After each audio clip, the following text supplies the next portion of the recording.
My name is Rita, and I'm a 21-year-old student studying mass communication at the university.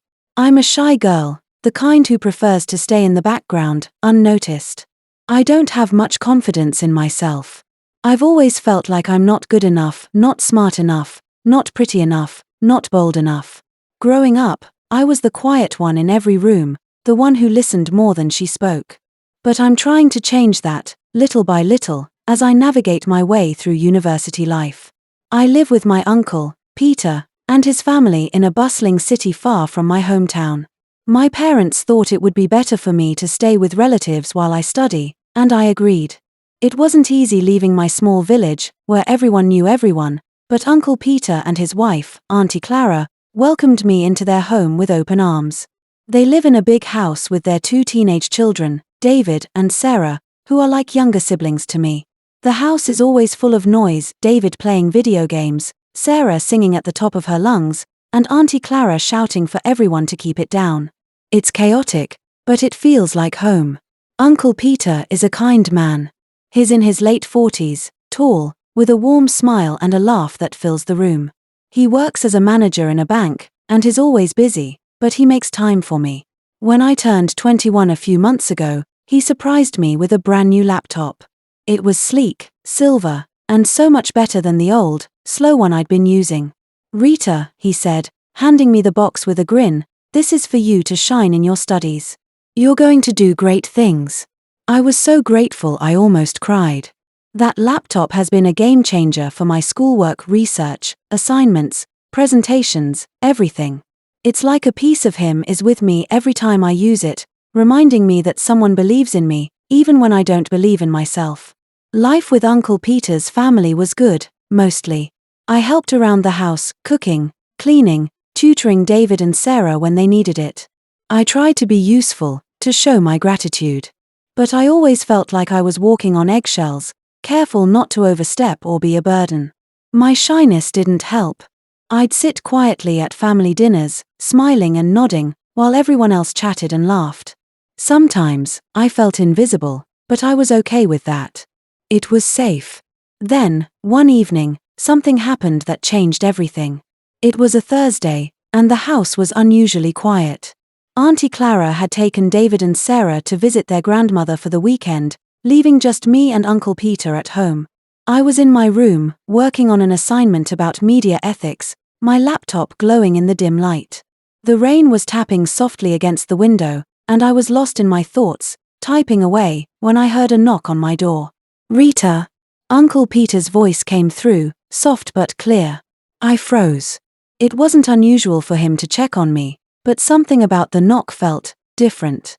My heart gave a little jump, though I didn't know why.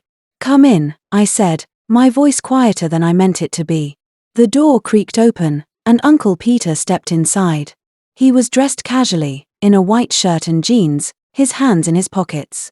He looked relaxed, but his eyes were sharp, like he was studying me. "You okay?" he asked, leaning against the doorframe. "Yes, Uncle," I said, closing my laptop. "Just working on an assignment."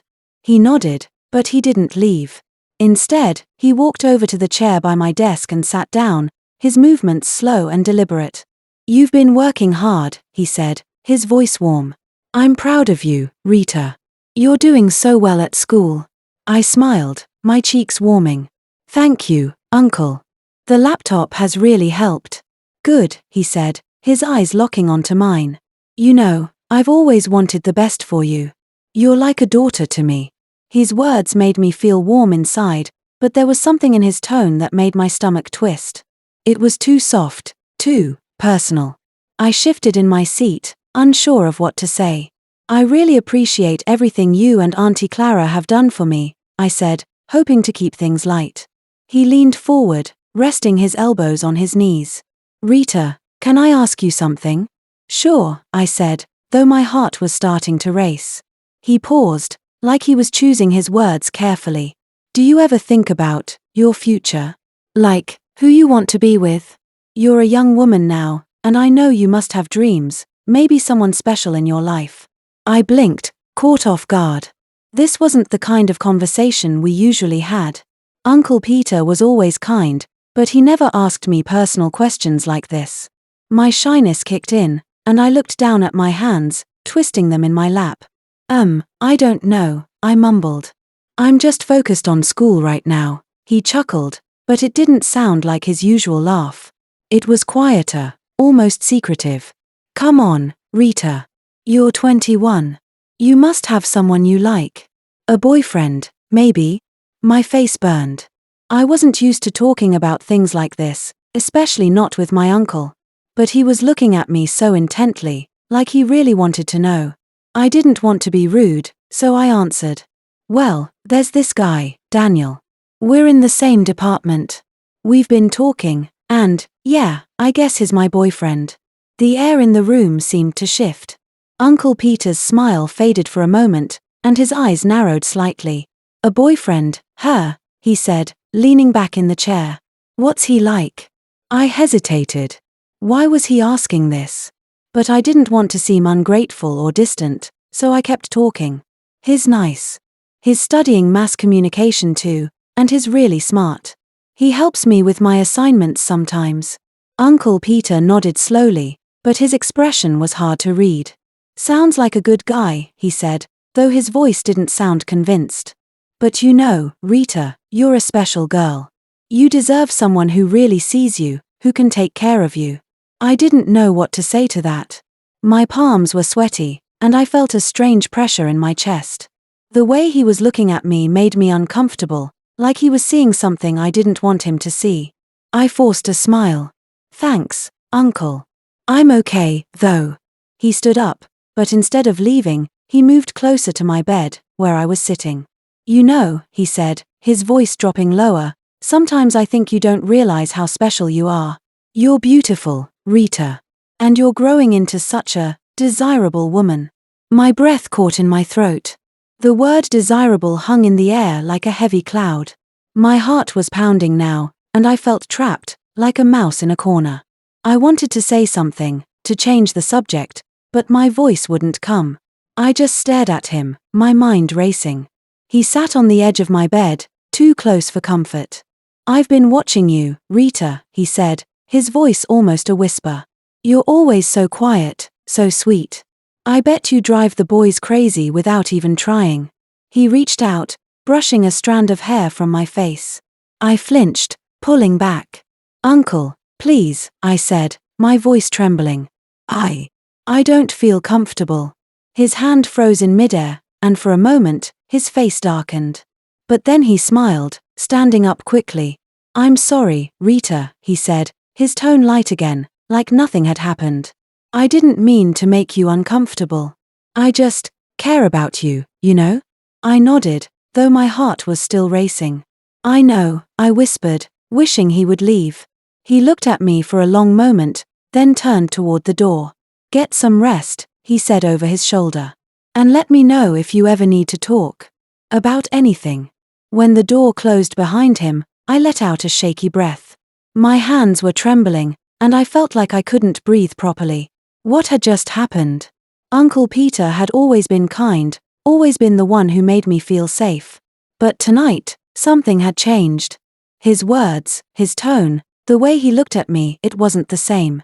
It felt wrong, like he was trying to cross a line I didn't even know existed. I didn't sleep well that night. My mind kept replaying the conversation, his words echoing in my head. Desirable. I've been watching you. I felt sick thinking about it. But at the same time, I didn't want to believe he meant anything bad. Maybe I was overreacting. Maybe he was just trying to be nice, to make me feel good about myself. He was my uncle, after all.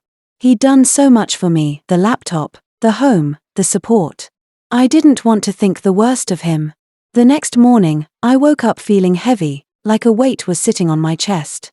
I stayed in my room longer than usual, dreading the thought of facing him at breakfast. When I finally went downstairs, he was already at the table, reading the newspaper like nothing had happened.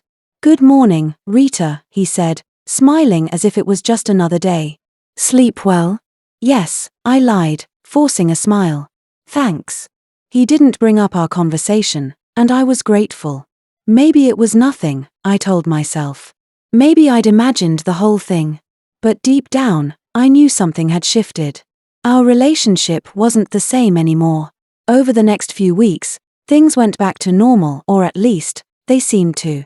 Uncle Peter was his usual self, kind, helpful, always asking about my studies.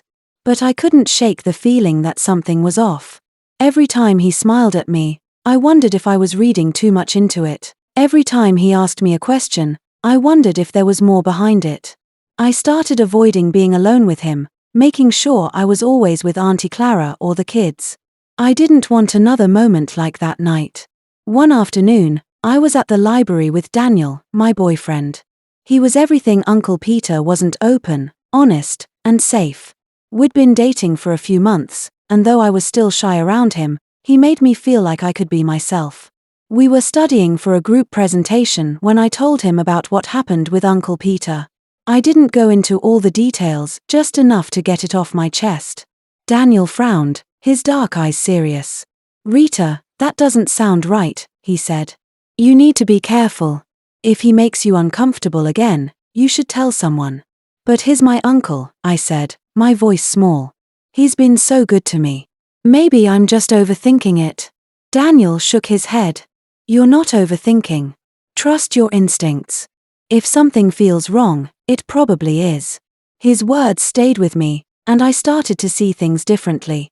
I realized I'd been ignoring my own feelings, trying to convince myself that everything was fine because I didn't want to cause trouble. But Daniel was right, I needed to trust myself. One evening, about a month after that night, Uncle Peter knocked on my door again. This time, I wasn't alone in the house. Auntie Clara was downstairs cooking dinner. But my heart still jumped when I heard his voice. "Rita, can we talk?" I hesitated, then opened the door a crack. "What's up, Uncle?" I asked, keeping my voice neutral. He stepped inside without waiting for an invitation, and I felt that same unease from before. "I just wanted to check on you," he said, sitting on the chair again. "You've been distant lately. Did I do something wrong?" I swallowed hard, my mind racing. This was my chance to say something, to set boundaries. But my shyness held me back, making my words stick in my throat. "No, Uncle," I said quietly. "I've just been busy with school." He tilted his head, studying me. "You sure? You know you can talk to me, right? About anything?" I nodded, but my stomach was in knots. "I'm fine," I said, my voice barely above a whisper.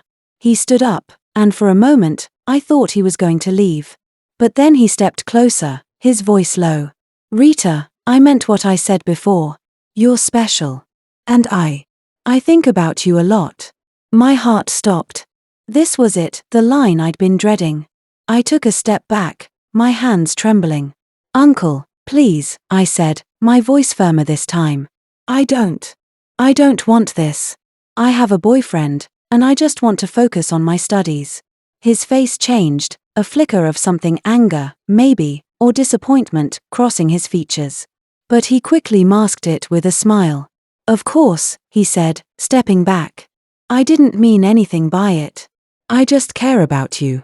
He left the room, and I locked the door behind him, my heart pounding. I knew I couldn't keep pretending everything was okay. I needed to do something. The next day, I called my mom and told her everything. It was one of the hardest conversations I'd ever had. She was shocked, but she believed me. "Rita, you don't have to stay there if you don't feel safe," she said. "Come home, or we'll find another place for you." I didn't want to leave the city. I loved my school, my friends, Daniel, but I knew I couldn't stay in Uncle Peter's house anymore. With my mom's help, I found a small apartment near campus that I could afford with my savings and a part-time job. It wasn't easy, but it felt like the right thing to do. Moving out was bittersweet. Auntie Clara was confused and hurt, but I didn't tell her the full story. I didn't want to ruin her family. I just said I needed to be more independent.